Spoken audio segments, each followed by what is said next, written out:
तो क्या आपने बसपा के साथ पूरा फुल स्टॉप लगा दिया है, कोई गुंजाइश नहीं है? नहीं नहीं नहीं नहीं, मैंने किसी के साथ फुल स्टॉप नहीं लगाया है। मैंने बीजेपी के साथ भी फुल स्टॉप नहीं लगाया है।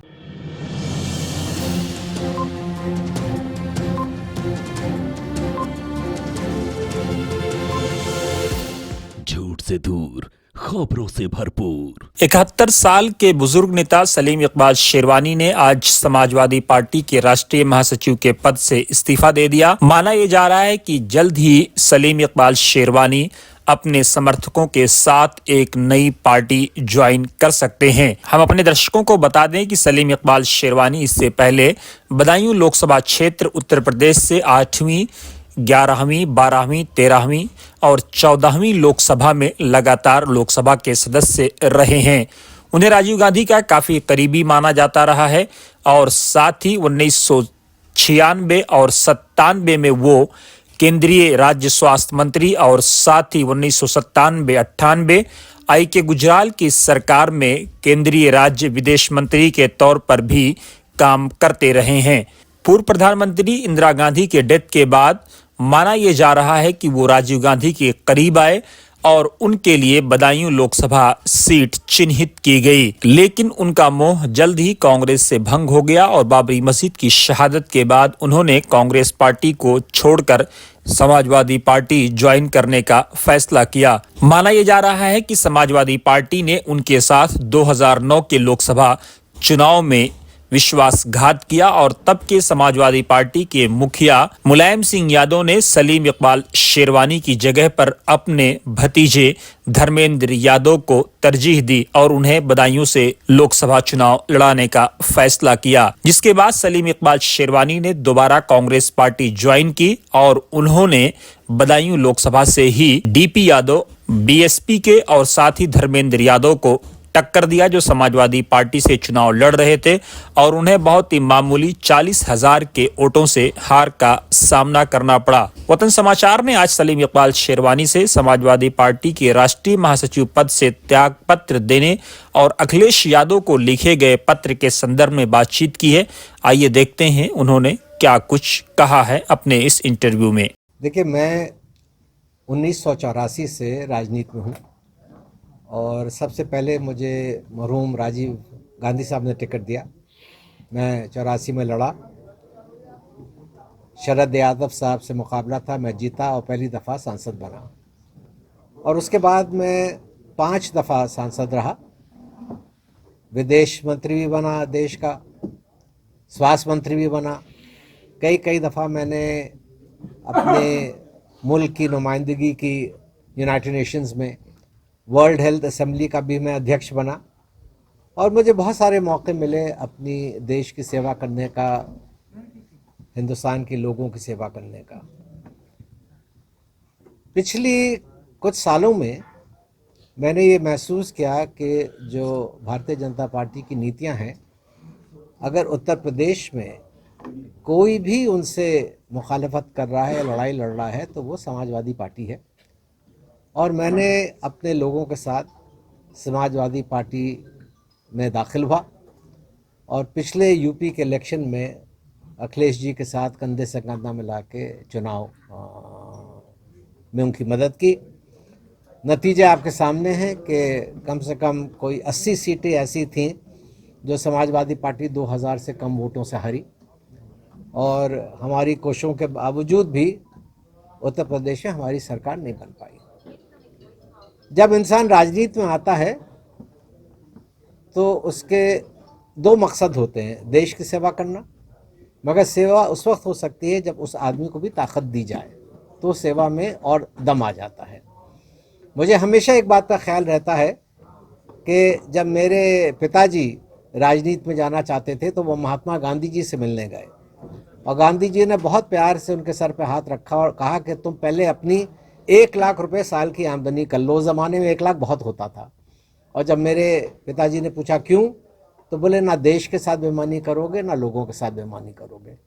उस सोच से राजनीति में मेरा परिवार आया और मैं भी उसी सोच से आया कि हमें किसी इंसानों में फ़र्क नहीं करना चाहिए। हमारी नज़रों में सबसे बड़ी चीज़ देश की खिदमत होनी चाहिए और देश तरक्की करेगा तो चाहे हम हिंदू हों या मुसलमान हों, हम भी तरक्की करेंगे, हम भी आगे बढ़ेंगे। उस नियत से मैंने सियासत की। कुछ लोगों की सोच ये है, और मुझे कुछ लोगों ने कहा, कुछ पत्रकार वालों ने पूछा कि मुझको इस दफ़ा राज्यसभा का टिकट नहीं दिया, इसलिए मेरी नाराज़गी बढ़ गई और मैं समाजवादी पार्टी से इस्तीफ़ा दे रहा हूँ। मगर पिछली दफ़ा भी इन्होंने मुझे राज्यसभा का टिकट नहीं दिया, मगर मैंने इस्तीफ़ा नहीं दिया क्योंकि उन्होंने जावेद अली खान साहब को दिया, एक मुसलमान को इन्होंने टिकट दिया। जब हमारा नारा है पीडीए, और ख़ास तौर से ये 2024 का जो चुनाव आएगा उसमें हम पूरी मिसाल बनाए हुए हैं कि हम पीडीए के नाम पे चुनाव लड़ेंगे, तो मेरी एक अंग्रेजी की कहावत है कि actions speak louder than words. आप करके दिखाइए जो आपकी नीयत है। और टिकट कैसे दिए गए वो आपके सामने है। 2 अपर कास्ट, 1 दलित, और वो मुसलमान जिसने पिछले यूपी के चुनाव में 80% वोट समाजवादी पार्टी को दिया, उसका कहीं नाम निशान नहीं है। मैंने अखिलेश जी को खत लिखा है और उसमें मैंने ये लिखा है, आपने मुझे टिकट नहीं दिया, मुझे इसका अफसोस नहीं है। आपने किसी मुसलमान को टिकट नहीं दिया, मुझे इसका ज़्यादा अफसोस है। और इसलिए मैं ये कदम उठा रहा हूँ कि अगर आप पीडीए के नाम पे चुनाव लड़ना चाहते हैं तो पीडीए की आपने तो मिसाल ही ख़त्म कर दी। स्वामी प्रसाद मौर्य साहब नाराज़, वल्लभी पटेल जी नाराज़, कई विधायकों का फ़ोन मेरे पास आया है कि हमारी पार्टी में क्या हो रहा है, कैसे हम लोग आगे जाएंगे। तो मैंने, और मेरे साथ बहुत सारे लोग, क्योंकि मुझे अब 40 साल हो गए हैं राजनीति में, तो 40 साल में रिश्ते बहुत बनते हैं और 40 साल में बहुत सारे लोग मेरे साथ जुड़े हैं। मैंने अपना इस्तीफ़ा देने का समाजवादी पार्टी से नहीं, मैंने इस्तीफ़ा दे रहा हूँ राष्ट्रीय सचिव के पद से, राष्ट्रीय महासचिव के पद से मैं इस्तीफ़ा दे रहा हूँ, क्योंकि हमें अगर कोई भी आगे कदम करना है तो वो मैं अकेला नहीं उठा सकता। मेरे साथ बहुत सारे लोग जुड़े हुए हैं, मुझे उनसे भी राय मशवरा करना है। हमारे बगल में आबिद रज़ा साहब बैठे हुए हैं, वो भी सचिव हैं, राष्ट्रीय सचिव हैं समाजवादी पार्टी के। योगेंद्र पाल सिंह मेरे पीछे खड़े हैं, ये भी राष्ट्रीय सचिव हैं समाजवादी पार्टी के। लोधी राकेश राजपूत मेरे बगल में बैठे हैं, ये भी राष्ट्रीय सचिव हैं समाजवादी पार्टी के। साजिद अली साहब यहाँ पे आए हुए हैं, यहाँ खड़े हुए हैं, ये उत्तर प्रदेश समाजवादी पार्टी के सचिव हैं। बहुत सारे लोग योजना सभा से जुड़े हुए हैं, बहुत सारे लोग अलग अलग पद पे हैं, सब आए हुए हैं यहाँ पे। तो हम लोग, देखिए, ये लोग अपना फैसला लेंगे। आज तो ये सिर्फ मेरी बात सुनने आए थे, और जब मेरे साथ बैठे हुए हैं तो उसका मेरे ख्याल में उससे ज़्यादा सबूत की तो और कोई ज़रूरत होनी नहीं चाहिए। ये जो कदम उठाएंगे, ये कल उठा लेंगे, परसों उठा लेंगे, जो भी ये करेंगे, अगर मेरा जो आपने सवाल पूछा है, मेरे ख्याल में ये सब हट जाएंगे। मेरे ख्याल में तो वो इसको लेके सीरियस नहीं है। अच्छा, क्योंकि अगर जैसे मैंने आपसे कहा कि actions speak louder than words, अगर वो इस दफ़ा सिर्फ पीडीए के हिसाब से टिकट देते, यहाँ मैं किसी एक इंसान की बात नहीं कर रहा हूँ, मगर तीनों समुदायों को जोड़ते तो उनका जो ये मैसेज है ये बहुत तेज़ी से आगे बढ़ता है। साहब, सुना ये है कि आप बसपा में जा रहे हैं, बदायूं से लोकसभा चुनाव लड़ेंगे? नहीं, इसमें कोई सच्चाई नहीं है कि मैं बसपा में जा रहा हूँ। यहाँ लोगों ने ज़रूर ये सवाल उठाए और कहा कि आप चुनाव लड़िए, आप जाइए, मगर जैसे मैंने आपसे कहा, आज ये मेरा पहला कदम है। और मेरे साथ क्योंकि इलाहाबाद के लोग जुड़े हुए हैं, मेरे साथ आगरा के लोग जुड़े हुए हैं, मेरे साथ एटा के लोग जुड़े हुए हैं, मेरे साथ बरेली के लोग जुड़े हुए हैं, जहाँ जहाँ मैं जाता हूँ वहाँ बहुत सारे लोग हैं। तो ये कुछ ऐसे फैसले हैं कि हमें मिल के करने हैं। और मैंने अपने ख़त में अखिलेश जी को एक चीज़ और भी लिखी है, और मैंने ये लिखा है उनको, मैं आपको ख़त दूँगा कि ये जो हम अपोजिशन यूनिटी की बात करते हैं, ये तो बिल्कुल एक सपना है। हर आदमी टूट रहा है।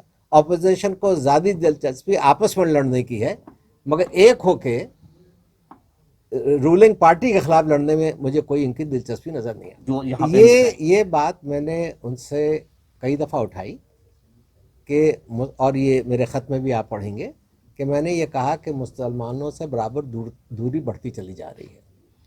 अगर हम उनके जायज़ चीज़ों पे भी आवाज़ नहीं उठाएंगे, अगर हम उनकी जायज़ तकलीफ़ को भी नज़रअंदाज कर देंगे, तो ये तो बिल्कुल सही है कि वो हमसे दूर होते चले जाएंगे। और नहीं बोल रहे हैं। आज एक ऐसा माहौल बन गया है मुल्क में कि जातियों पे ही और सही चीज बोलने के लिए लोग तैयार नहीं है। तो क्या आपने बसपा के साथ पूरा फुल स्टॉप लगा दिया है, कोई गुंजाइश नहीं है? नहीं नहीं नहीं नहीं, मैंने किसी के साथ फुल स्टॉप नहीं लगाया है। मैंने बीजेपी के साथ भी फुल स्टॉप नहीं लगाया है। तो आपने ये भी कहा है अपने लेटर में कि आप ये साफ करें कि बीजेपी से अलग कैसे है समाजवादी पार्टी। हाँ, ये शब्द आपके लेटर में है। हाँ, हाँ, कि बीजेपी से कैसे अलग है। क्या मान रहे हैं कि समाजवादी पार्टी भी बीजेपी की राह पे, बीजेपी के नक्शे कदम पे चल रही है? खास तौर से पीडीए को लेकर मैंने ये सवाल रखा है। मैंने कहा जो आपने इस वक्त जो फैसला लिया है इस दफा राज्यसभा की टिकट देके, तो आप में और उनमें क्या फर्क है? ये मैंने नहीं कहा कि आप उससे क्या वो हैं। तो जहां आपने भी सवाल पूछा कि मेरा आगे का क्या फैसला होगा, मेरे देखिए राजनीति में आप एक तो वो होता है जो अकेले बैठ के फैसला कर ले, मगर सही फैसला ये होता है कि आपके साथ 40 साल से लोग जुड़े हुए हैं। आप उनको बुलाइए, उनके साथ बैठिए, उनके साथ फैसला कीजिए और उसके बाद तय कीजिए कि आपको अगला कदम क्या उठाना। मुझे ये कहते हुए बेहद खुशी है कि जितने लोग मेरे साथ गए, एक एक आज मेरे साथ खड़ा हुआ है, कंधे से कंधा लगा के, एक मेरे से हटा नहीं है।